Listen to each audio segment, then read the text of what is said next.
આત્મસિદ્ધિશાસ્ત્રનું પઠન મતાર્થીના લક્ષણ જોયા. હવે આપણે આત્માર્થીના લક્ષણ જોઈશું. આત્મજ્ઞાન ત્યાં મુનિપણું તે સાચા ગુરુ હોય, બાકી કુલ ગુરુ કલ્પના આત્માર્થી નહીં જોઈ. પ્રત્યક્ષ સદગુરુ પ્રાપ્તિનો ગણે પરમ ઉપકાર, ત્રણેય યોગ એકત્વથી વર્તે આજ્ઞાધાર. એક હોય ત્રણ કાલમાં પરમાર્થનો પંથ, પ્રેરે તે પરમાર્થને તે વ્યવહાર સમંત. એમ વિચારી અંતરે શોધે સદગુરુ યોગ, કામ એક આત્માર્થનું બીજો નહીં મનરોગ. કસાયની ઉપશાંતતા માત્ર મોક્ષ અભિલાષ, ભવે ખેદ પ્રાણી દયા ત્યાં આત્માર્થ નિવાસ. દશા ન એવી જ્યાં સુધી જીવ લહે નહીં જોગ, મોક્ષ માર્ગ પામે નહીં મટે ન અંતર રોગ. આવે જ્યાં એવી દશા સદગુરુ બોધ સુહાય, તે બોધે સુવિચારણા ત્યાં પ્રગટે સુખદાય. જ્યાં પ્રગટે સુવિચારણા ત્યાં પ્રગટે નિજ જ્ઞાન, જે જ્ઞાને ક્ષય મોહ થઈ પામે પદ નિર્વાણ. ઉપજે તે સુવિચારણા મોક્ષ માર્ગ સમજાય, ગુરુ શિષ્ય સંવાદથી બાખું ષટપદ આય. હવે ષટપદ 6 પદ છે એનું નામકથન. આત્મા છે તે નિત્ય છે કરતા નિજ કર્મ, છે ભોગતા વરી મોક્ષ છે મોક્ષ ઉપાય સુધર્મ. સટસ્થાનક સંક્ષેપમાં ષટ દર્શન પણ તે, સમજાવા પરમાર્થને કહ્યા જ્ઞાનીએ એહ. હવે શંકા, પહેલી શંકા શિષ્ય ઉવાચે છે. શિષ્યના મનમાં શંકા થાય છે. પહેલી શંકા આત્માના હોવાપણા શંકા, કે આત્મા છે કે કેમ.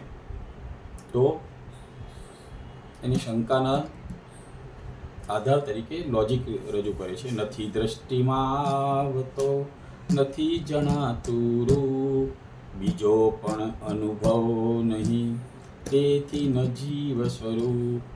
અથવા દેહ જ આત્મા અથવા ઇન્દ્રિય પ્રાણ, મિથ્યા જુદો માનવો નહીં જુદું એંધાણ. વળી જો આત્મા હોય તો જણાય તે નહીં કેમ, જણાય જો તે હોય તો ઘટપટ આદિ જેમ. માટે છે નહીં આત્મા મિથ્યા મોક્ષ ઉપાય, એ અંતર શંકા તણો સમજાવો સદ ઉપાય. હવે આ શંકાનું સમાધાન સદગુરુ દ્વારા કરવામાં આવે છે. સદગુરુ કહે છે કે આત્મા છે અને એના આધારરૂપ લોજિક રજૂ કરે છે. ભાષ્યો દેહાધ્યાસથી આત્મા દેહ સમાન, પણ તે બંને ભિન્ન છે પ્રગટ લક્ષણે ભાન. ભાષ્યો દેહાધ્યાસથી આત્મા દેહ સમાન, પણ તે બંને ભિન્ન છે જેમ અસીને જ્ઞાન. જે દ્રષ્ટા છે દ્રષ્ટિનો જે જાણે છે રૂપ, અબાધ્ય અનુભવ જે રહે તે છે જીવ સ્વરૂપ. છે ઇન્દ્રિય પ્રત્યેકને નિજ નિજ વિષયનું જ્ઞાન, 5 ઇન્દ્રિયના વિષયનું પણ આત્માને ભાન. દેહ ન જાણે તેહને જાણે ન ઇન્દ્રિય પ્રાણ, આત્માની સત્તા વડે તેહ પ્રવર્તે જાણ સર્વ અવસ્થાને વિશે ન્યારો સદા જણાય પ્રગટ રૂપ ચૈતન્યમય એ આંધાણ સદાય ઘટપટ આદિ જાણતું તેથી તેને માન જાણનાર તે માન નહીં કહીએ કેવું જ્ઞાન પરમ બુદ્ધિ કૃષ દેહમાં સ્થૂલ દેહ અતિ અલ્પ સ્થૂલ દેહ મતિ અલ્પ દેહ હોય જો આત્મા ઘટે ન એમ વિકલ્પ જડ ચેતનનો ભિન્ન છે કેવલ પ્રગટ સ્વભાવ એકપણું પામે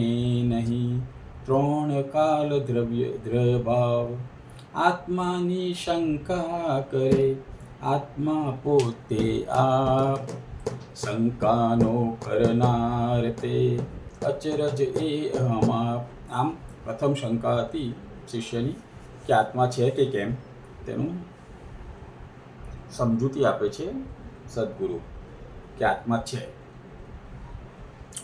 પહેલી શંકા જોઈ, હજુ બાકીની 5 શંકા છે આપણે નેક્સ્ટ સેશનમાં લઈશું.